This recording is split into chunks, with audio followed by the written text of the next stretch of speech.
So it is with that level, and having worked in Singapore and having seen the International Maritime Forum very closely for 10-12 years, I thought that it's a good idea to bring our Indian Maritime Engineering Committee to that level.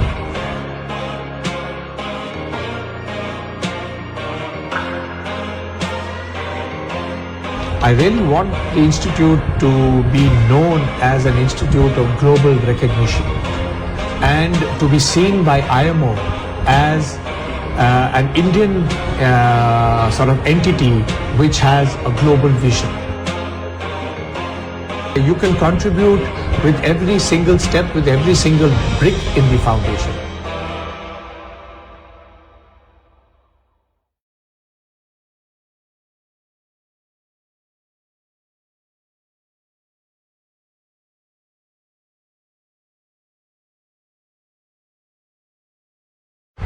Welcome to another episode of MarineX Radio.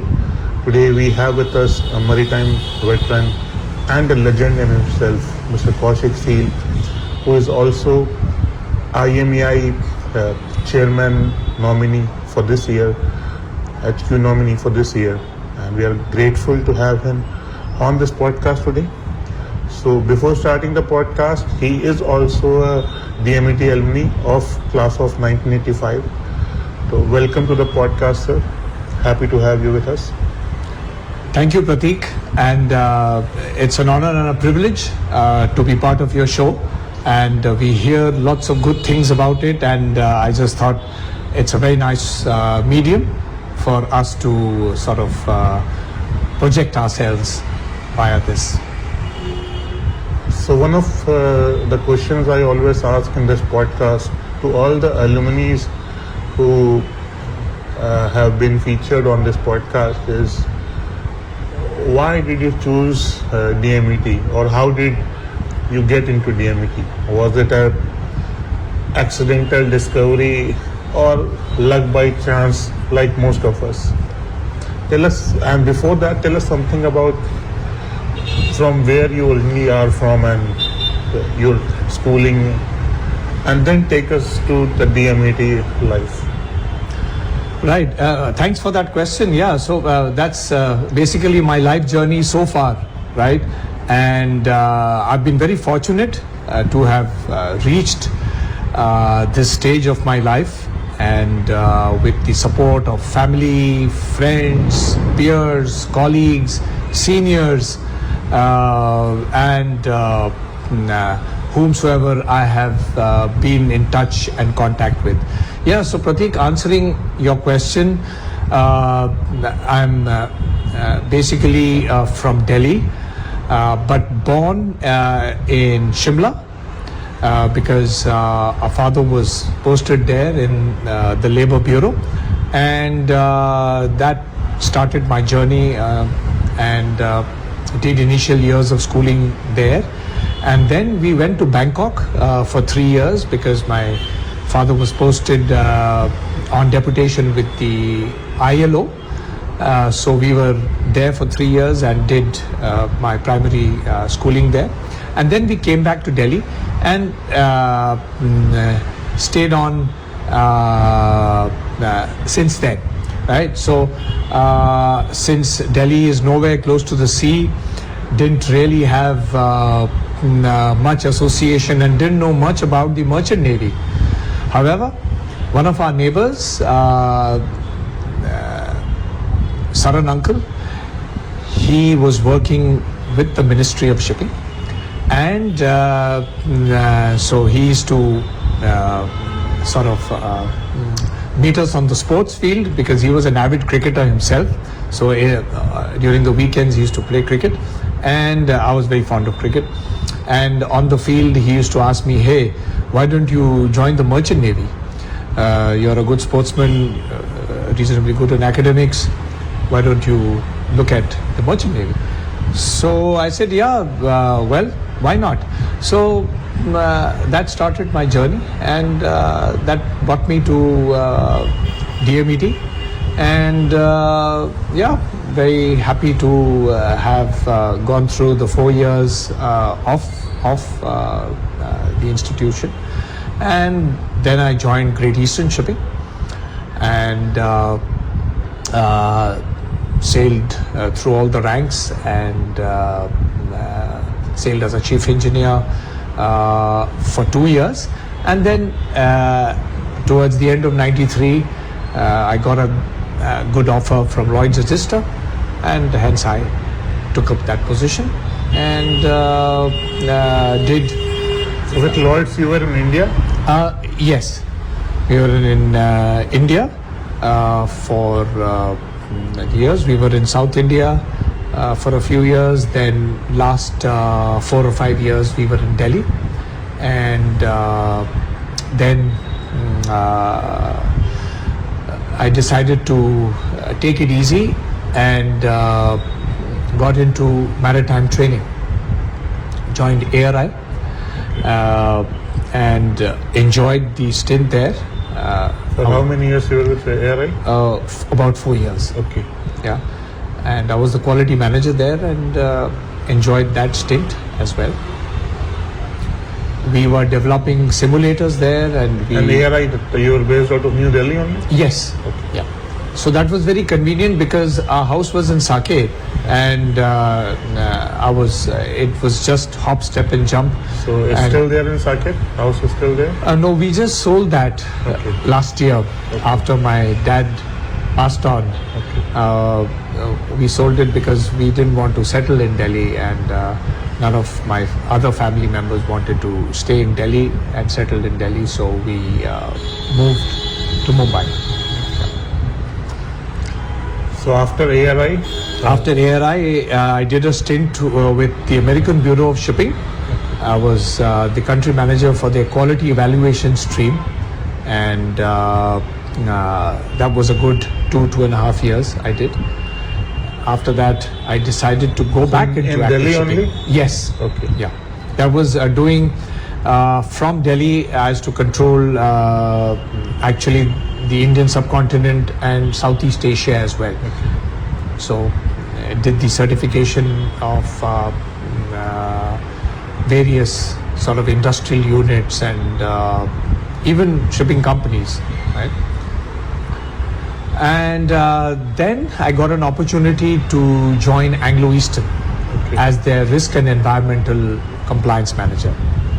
So I was based out of Mumbai, but I was frequently traveling to Hong Kong, where their head office was, and looking after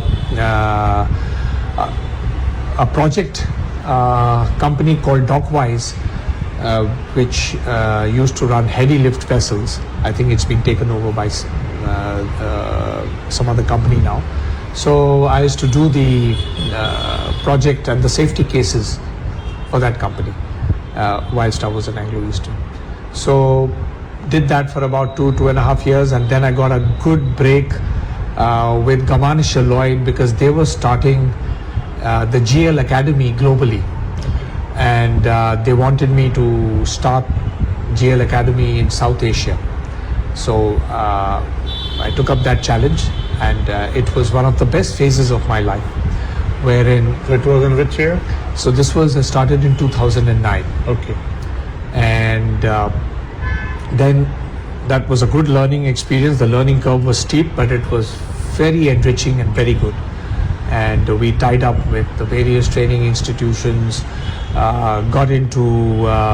So you established academy in which location? Yeah, so our academy, the model of GL Academy was and still is, because then GL merged with DNV and now it's called the DNV Academy.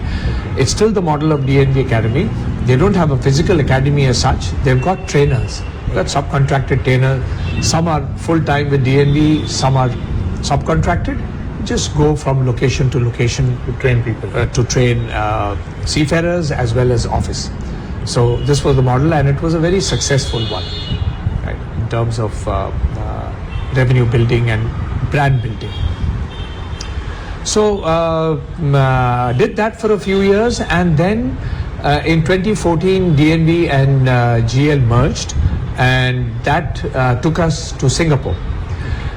They were offering me a position in maritime advisory, in business development, and that opened up the doors for us in Singapore. So we moved with family in to Singapore in DNVGL those days, and then began a good phase where I'm still sort of in that zone which I was doing even 10-12 years ago. Okay. So this was the zone of decarbonization, digitalization, and fleet performance management. So I did that in terms of business development in Southeast Asia, build up a vast network of shipping companies who would support us, and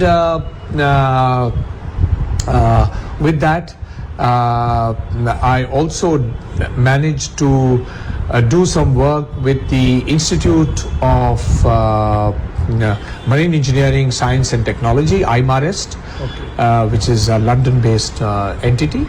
Also, I became a fellow of the Royal Institute of Naval Architects, became a fellow of the Singapore Naval Architects and Marine Engineers Society, and started the Singapore chapter of the Institute of Marine Engineers of India. So this was the last one, was something very close to my heart, because that's the first international chapter we started, and we did a lot of groundwork and spade work over there, had to really build up a case for our members, build up the membership, and then launch that chapter. So that was something I completely enjoyed and I cherished.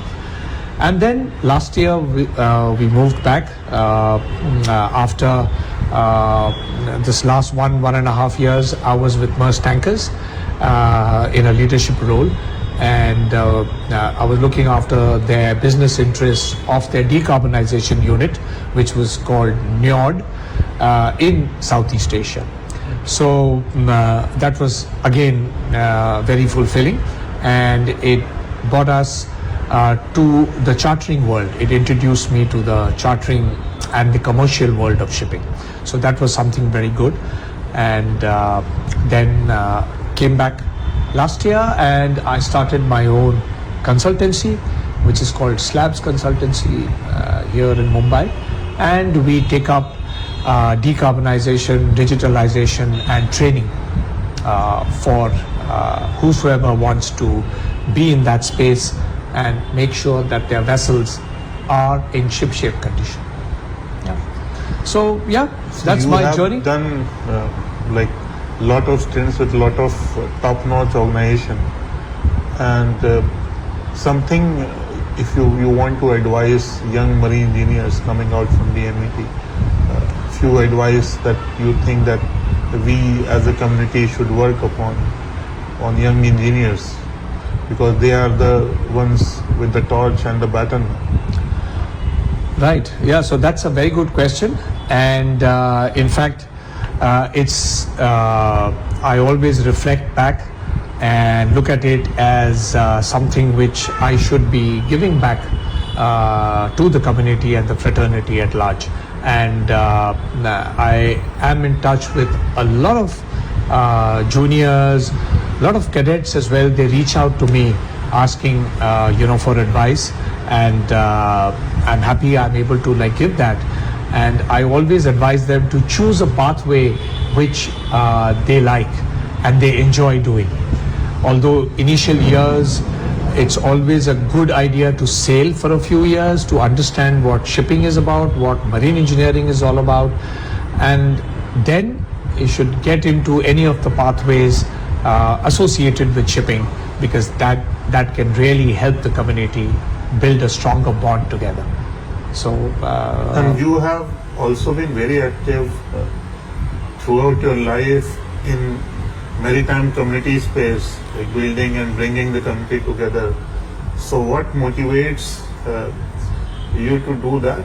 Because my involvement with the community has been for 2-3 years, and my blunt feedback is it's very thankless work that we do for community. At times feels like that, but we see veterans like you who have given decades to giving back to the community. So what excites you about that, and what keeps you going to making sure that maritime community is together and it's stitched and it's connected and it's growing together?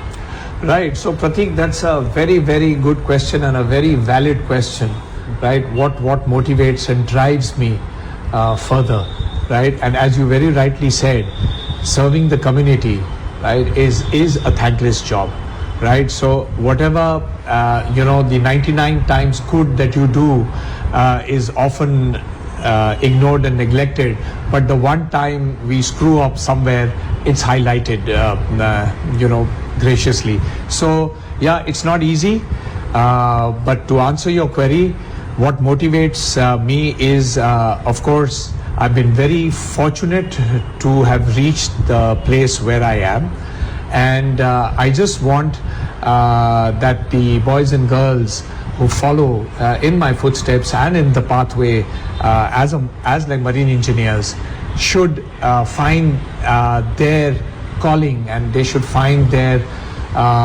own sort of journey where they can enjoy what they do, right? So I just try and help them ease that path so that they're able to find their own footing, and then with the hope that they pull up their colleagues and their juniors again to keep this wonderful tradition of marine engineering and the marine fraternity at large alive.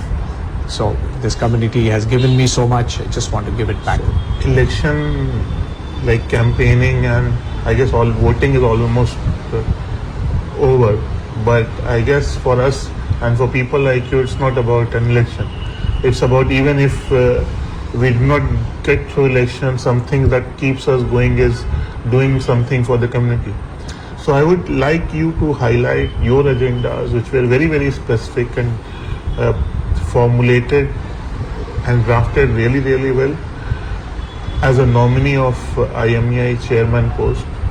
And why did you think those points are very important? And I would like the community to know that from you as well. Right. Yeah. So thanks, Pratik, for bringing this up. So when I came back last year, I thought that I did a lot of reflection, and I realized that I have a bit of free time. I was in that semi-retirement mode, and although this requires a lot of effort and a lot of selfless and sort of like dedicated service to the community, well, I decided to step in because of few fundamentals which I wanted the institute to become. I wanted to see, or I really want the institute to be known as an institute of global recognition, and to be seen by IMO as an Indian sort of entity which has a global vision.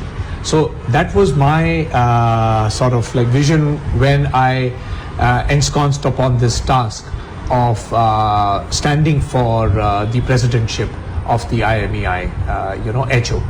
So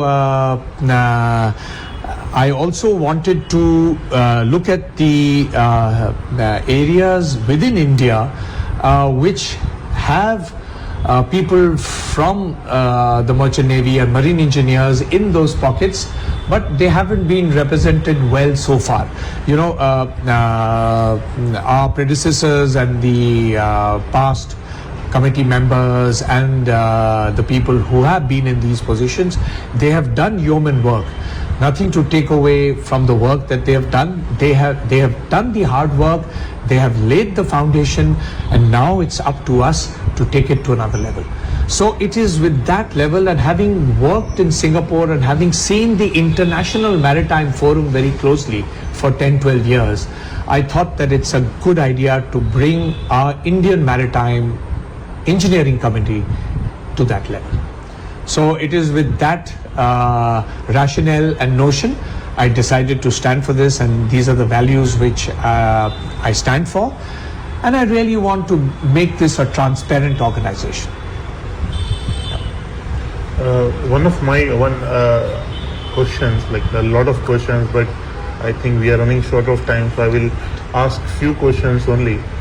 So, and these are based on my observations of working in the field and community. So you can always take it with a pinch of salt.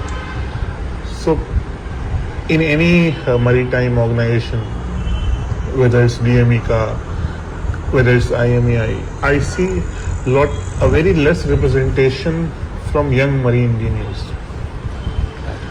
Even after clearing their chief examination, so they are not very active, and they become active, most of them, after 55, 56, 57. So, and I think that's something that all the organizations should work upon, to include young marine engineers, because they come with different energy and idea. So what's your take on this? So is this okay the way it is going? You also, I guess, use the term semi-retired for yourself, I guess. Marine engineers never get retired. But what about young marine engineers? What's your advice for them to be part of this change, and how they can involve themselves in organizations like DMECA, IMEI, and so on? Right. No, so again, a very valid question, Prateek, and one of the objectives of my standing for presidentship was this, that I'll increase the membership base of young marine engineers, because they are the future of like marine engineering, and the ideas which a young mind can bring on the table is fantastic. And in my opinion, I have worked with a lot of communities, as I said, in like Singapore, with Royal Institute of Naval Architects and the IMEI, and I have seen the ideas which the young mind brings to the table. So it's a very, very important and pertinent sort of idea to make them members first. And in order to do that, if you ask me, you have to take a step back and make this entity of ours a fun place to be.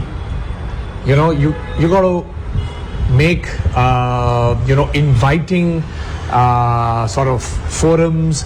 You have to make sure that the activities which you do catch the fancy, and in all this you have to bring in the latest. You have to bring in AI. You have to bring in cutting edge technology and make that happen. And also you have, if in community spaces, you have to invite ideas, not interrogate ideas. So Correct. That's something that a lot of young folks are afraid of joining such organization, because they think that their ideas will be misinterpreted at times. Right. Because at every age group, every 5 years age group, so they have different set of experiential learning, and so their own ideas to go about it. And I guess IMEI with you coming in picture may be a good thing for IMEI. Fun, it can become a really, really great global organization, maybe a superpower to reckon with in future, because a lot of candidates who are standing this time have done their groundwork throughout the years in community spaces. Right. Whether it's Mumbai chapter candidates, whether it's India chapter candidates, but it's again over to the current members to choose from. True.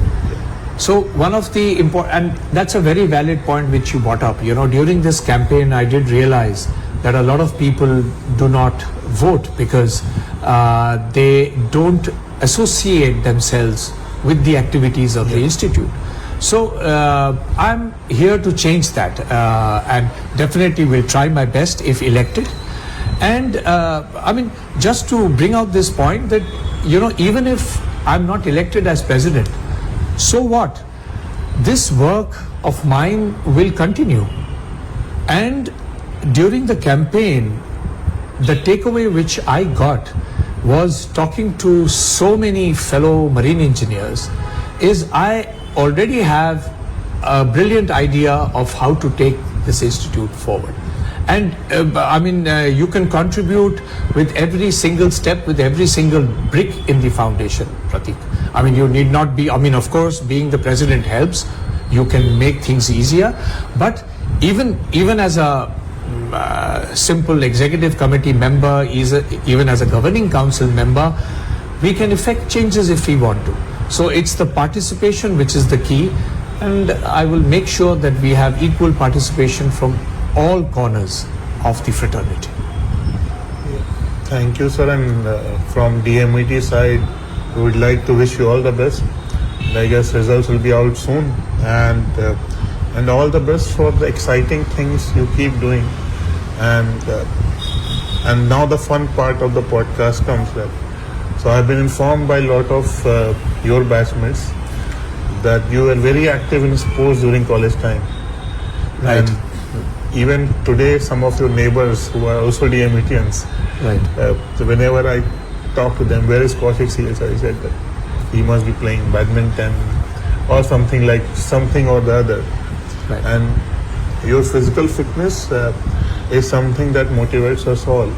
So tell us some background about that. What sports activities you did in college time and what keeps you very, very motivated about sports and fitness at this juncture of your life as well. Right. And that's really a good question to ask, and it's a good question to finish this wonderful conversation that we have had, right? So sports and fitness form an integral part of our family's lives, and here I would also like to thank my better half, Seema. She is in fact more active than me, and she makes sure that I remain active always.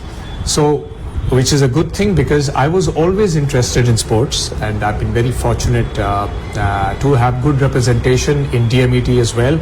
I got the Victor Lodorum in the final year, and I've been always involved in sports. And sports is, by the way, one activity which teaches us to lose graciously, and that's why I want every person on this earth to actually play sports and sometimes win and sometimes lose, because that activity of losing keeps you grounded, keeps you sort of always thirsting for more.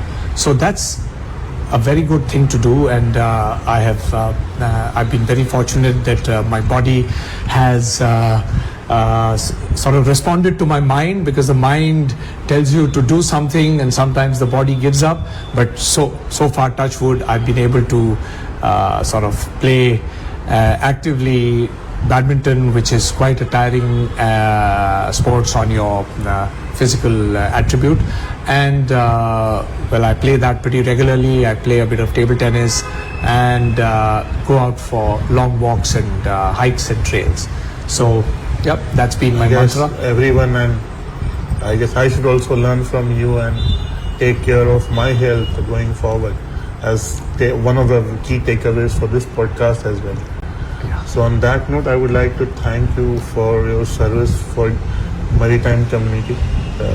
From behalf of all the DMETians and all marine engineers and all the maritime professionals watching this podcast, and we are very grateful to have a leader like you amongst us who show us the path when it matters most.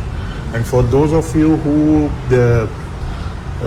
may not know this, but even when I was starting nurture.com, I once reached out to Kaushik sir for help, and he was very, very helping. And it was almost a decade ago when I was just trying to discover what would nurture be like. And there are people like him who play a very important role in whatever I am today. So thank you, Kaushik sir, for being so awesome. And thank you for always helping us. Thank you, Pratik, for those kind and gracious words, right? And I just hope I'm able to live up to this reputation. that Thank you you, have sir. played. Thank you. Jai Hind.